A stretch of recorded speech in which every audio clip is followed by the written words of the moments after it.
Buenas tardes, soy Javier Ramírez Narváez y hoy vamos a hablar en este video sobre la psicología y pedagogía de Jean Piaget, que nació en 1896 y falleció en 1980. Todo esto dentro del doctorado en Ciencias de la Educación de la Universidad Cuauhtémoc. En la parte introductoria vemos que las teorías o los postulados que dejó Jean Piaget se relacionan primero con la teoría del desarrollo cognitivo. Y esto tiene que ver con la forma en que la mente se va desarrollando en cada uno de los niños y posteriormente en el adolescente. A partir de allí, él plantea un constructivismo como proceso activo, donde invita a que el niño o la niña tenga una formación donde sea partícipe de la construcción de ese conocimiento que él está desarrollando, que no sea únicamente el educador llenándolo de conocimientos sin que él tenga la posibilidad de hacer parte de esa construcción del conocimiento. Con base en ello, él desarrolla unos pensamientos o unos principios mejor psicológicos, y dos de ellos tienen que ver con el pensamiento autónomo, para que la persona aprenda a desarrollar ese pensamiento crítico de los sujetos o fenómenos que lo rodean, y el aprendizaje colaborativo, para que entienda la forma de que no es él solo, simplemente son más personas y que tiene que aprender a trabajar o a colaborar o coadyuvar tanto en el desarrollo de su conocimiento como en cada una de las etapas de su vida.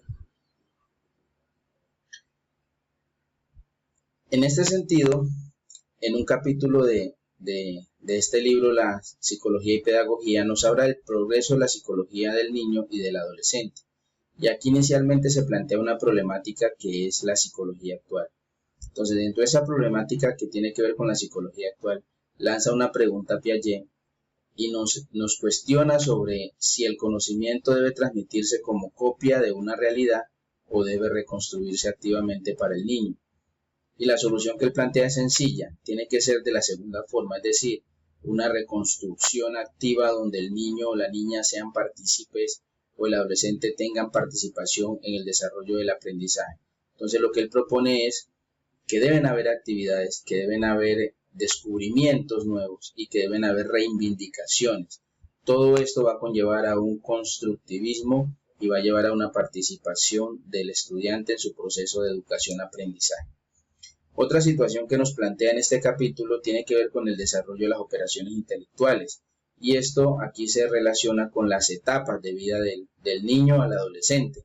Entonces hablamos de una etapa sensomotora que es prácticamente de 0 a los 2 años. Y aquí se tienen en cuenta unas actividades como son las percepciones y los movimientos. Nos damos cuenta que los bebés, todos los movimientos que están a su alrededor, ellos tratan de asemejarlos, de seguirlos con la mirada. Entonces a eso se refiere con esa etapa sensomotora. La otra etapa tiene que ver con la situación preparatoria, que va de los 2 a los 7 años, donde el pensamiento del niño es egocéntrico, pero no porque el niño sea formado de esa manera por los padres o los profesores, simplemente porque él está en una etapa de desarrollo cognitivo donde él quiere ser o es el centro de la atracción, todo lo quiere para él, todo debe ser para él o para ella. Luego vienen las operaciones concretas que van de los 7 a los 11 años, donde el pensamiento ya se basa en los objetos. Entonces el niño ve un objeto y él trata de desarrollar su pensamiento, qué será este objeto, y de hacerse preguntas, y ahí es donde viene la preguntadera que llama uno. Y el niño pregunta y el padre le responde o el educador le responde y él va asimilando ese conocimiento y va desarrollando ese pensamiento cognitivo. Y por último, las operaciones formales que van de los 11 años en adelante. Y aquí ya tiene que ver mucho el pensamiento abstracto. Es donde ya la persona o el niño o el adolescente empieza a diferenciar, por llamarlo de alguna forma, lo bueno de lo malo, lo correcto de lo incorrecto. Y su proceder se vuelve más formal, digámoslo así. Aprende a desarrollar esa capacidad de entender las cosas, de saber expresarse mejor, de saber actuar, de convivir en sociedad. Y por último, dentro de este capítulo del libro nos hablan de un momento que tiene que ver con la maduración y la experiencia, y aquí los escenarios están a la orden de los estadios, el orden natural de los estadios, y eso se lleva hacia la realización de la persona, del niño o de la niña, porque la idea es que en cada momento debe haber una forma de enseñar. No se le puede enseñar a los niños acorde a otra situación. No se le puede enseñar a un niño cosas de un adulto o de un adolescente y viceversa. Entonces a eso se refiere con este momento de la maduración y la experiencia y de esos escenarios que tienen que ver con el orden natural de los estadios. Dice Piaget que ese orden natural no hay que alterarlo porque eso va resultando en cada momento. En el siguiente capítulo de estudio, que habla sobre los principios de educación y los datos psicológicos, se rescatan 4 aspectos fundamentales. El primero se relaciona con la educación como parte de la adaptación de la persona, y eso tiene que ser una actividad espontánea y de acuerdo con las necesidades internas de la persona.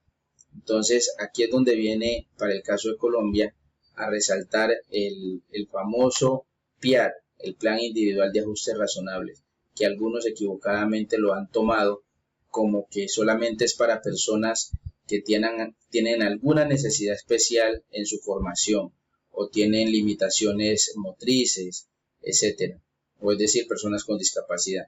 Pero el PIAR es para todas las personas porque todos somos diversos y todos aprendemos de una manera diferente.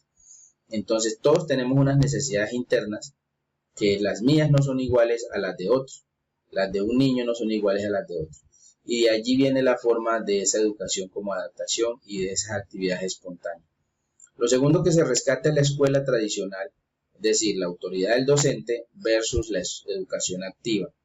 Es decir, se quiere lo que se hace. Si el estudiante hace algo, le coge amor a ese algo. Si el estudiante quiere algo, le coge amor a ese algo y lo hace con cariño, lo hace con amor, con dedicación. La tercera parte que se rescata y muy importante es el juego como herramienta de educación y aprendizaje.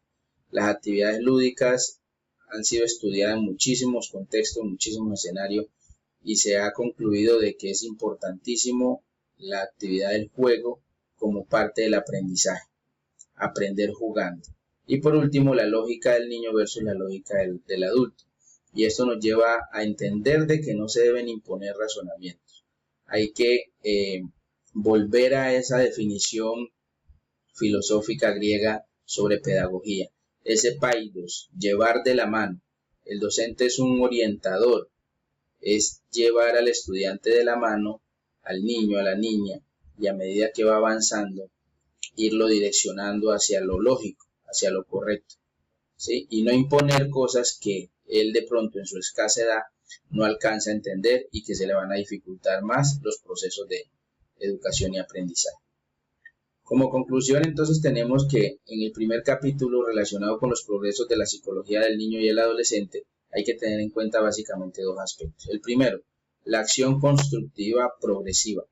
Esa acción de constructivismo debe ser paso a paso, de acuerdo con las etapas que menciona Piaget, de acuerdo con la edad. No le podemos enseñar a un niño de 7 años cosas de un niño de 2 años, o viceversa. No le podemos enseñar a un niño de 2 años cosas de un niño de 7 años, a no ser que tenga un coeficiente intelectual elevadísimo, que hay los casos, pero para ello hay que detectar, hacer unos exámenes y saber si es correcto o no es correcto. Pero dentro de lo normal o dentro de lo cotidiano hay que hacer una acción progresiva. Y por ende, respetar el orden natural de los estadios. Entonces, ese orden natural dice que de 0 a 2 el niño está en una condición, que de 2 a 7 está en otra condición, y así sucesivamente.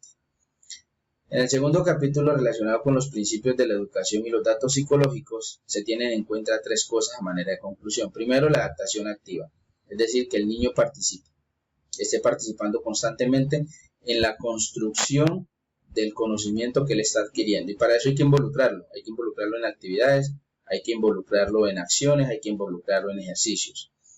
¿Para qué? Para que él asimile y se acomode a la situación. Él asimilando lo que está haciendo se va sintiendo más cómodo, se va sintiendo más placentero. Y por consiguiente debe haber una guía y acompañamiento que, como lo decíamos anteriormente, eso es a cargo de los docentes. Volvamos al paidos, llevar de la mano.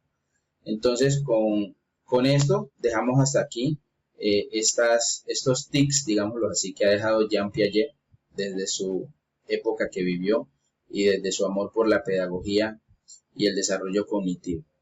Muchísimas gracias.